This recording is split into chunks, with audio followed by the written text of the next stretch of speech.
Paalala para sa mga taong madalas na-expose sa usok na galing sa mga diesel engine. Lumalabas sa pag-aaral ng World Health Organization na nakaka-cancel sa baga at maging sa pantog ang usok na ibinubuga ng mga ganitong klase ng makina. Magbabandila si Jenny Reyes.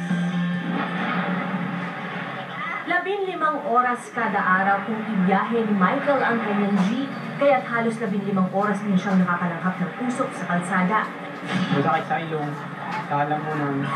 Ang mga tulad ni Michael na madalas makalanghap ng buga ng diesel na makina ang pinaka-nanganganib na magka-cancer. Lumalabas kasi sa pag-aaral ng World Health Organization na posibleng magdulot ng lung at bladder cancer ang maitim na usok ng mga diesel na sasakyan. The number one finding is that diesel exhaust exposures are carcinogenic to humans, a group 1 carcinogen, the highest level you can possibly have.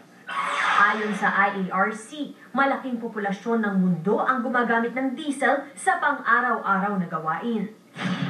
Ang problema, kung anong dami ng gumagamit ng diesel ay siya ring dami ng mga exposed sa mapanganib na fumes nito mula sa mga pasahero at crew ng barko hanggang sa mga pedestrian at mga driver ng truck at jeep. Paliwanag naman ng eksperto, maraming pwedeng maging sanhi ang cancer.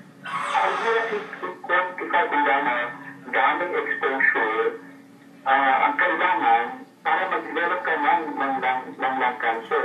Ang susi pa rin daw ay healthy lifestyle at regular na ehersisyo. Para sa Bandila, Jenny Reyes. Itataas na ng kolumnistang si